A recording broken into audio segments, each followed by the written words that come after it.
আস্তে আস্তে স্যার, আজ সকালে যে ঘটনা ঘটে সন্দেশখালীতে, সেই ঘটনা নিয়ে কি বলবো? এই মোবাইলটা সব সামনে দেয়া বাবু দা।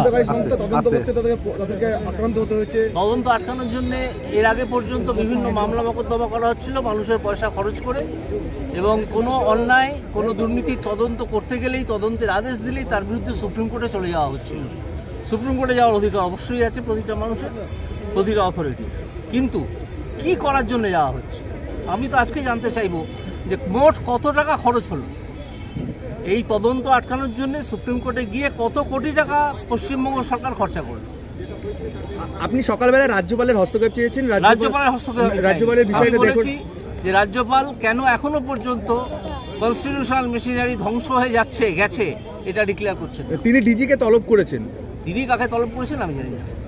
সকালবেলা একদম সেখানে কেন্দ্রীয় বাহিনী থাকা সত্ত্বেও সেখানে আক্রান্ত হতে হলো তদন্তকে সংস্থা। কেউ যদি অর্গানাইজ হয়ে, কারা অর্গানাইজ হয়ে করেছিল সেই খবরটা আপনারা নিন। কারা করেছিল, যারা করেছিল তারা কারা?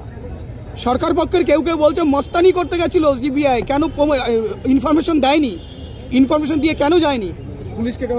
আমি তো মনে করি যার খোঁজে গিয়েছিল তাকে আজ রাত্রির 12টার মধ্যে ইডির অফিসে এসে হাজিরা দেওয়া উচিত। ইতিমধ্যে পুলিশ 10 জনকে গ্রেপ্তার করেছে। পুলিশের গ্রেপ্তারের কথা ছাড়ুন, সেক্ষেত্রে আক্রান্ত হয়েছে একাধিক। সেই ঘটনা নিয়ে পশ্চিমবঙ্গে আইন শৃঙ্খলা নিয়ে কি বলবেন? পশ্চিমবঙ্গে আইন শৃঙ্খলা আছে বলে আপনার মনে হয়? আপনি গত কয়েকদিনের খবরের কাগজের রিপোর্ট কোর্টে যেগুলো উঠে এসছে সেগুলো নিয়েই পড়ুন। কিন্তু রাজ্যের মন্ত্রীরা তো বিভিন্ন সমীক্ষা দেখাচ্ছেন যে বাংলা, কলকাতা নাকি নারী সুরক্ষা থেকে শুরু করে আইন শৃঙ্খলার দিক থেকে 1 নম্বরে উঠে আসছে। হতে পারে, কিন্তু পশ্চিমবঙ্গে এরকম নয়। পশ্চিমবঙ্গের চেয়ে আরো অনেক ভালো।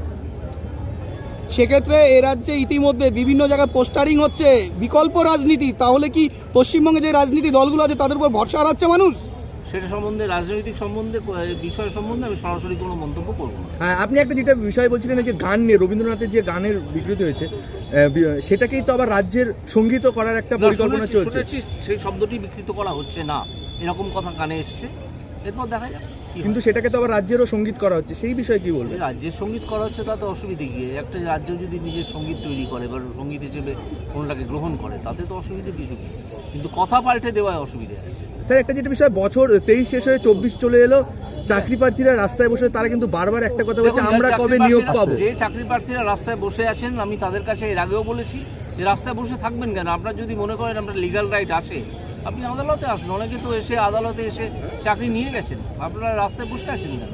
কিন্তু শাসক শিবির থেকে বলা হচ্ছে নাকি রাজনৈতিক একটা খেলার জন্য তাদেরকে বারবার কোর্টে ঠেলে দেওয়া হচ্ছে। এটা একটা রাজনৈতিক প্রশ্ন, আমি এই প্রশ্নের কোনো উত্তর দেবো। কোর্টে ঠেলে দিয়ে নাকি তাদের এইভাবে অবহেলায় তাচ্ছিল্যের মধ্যে রাখা হচ্ছে। যারা বলছেন তারা তার ব্যাখ্যা দেবেন, যারা কোর্টে ঠেলে দিচ্ছেন বলে মনে করছেন তারা বসে বলবেন যে কেন তারা এই কথা বলছেন। আমার এই বিষয়ে বলার নেই।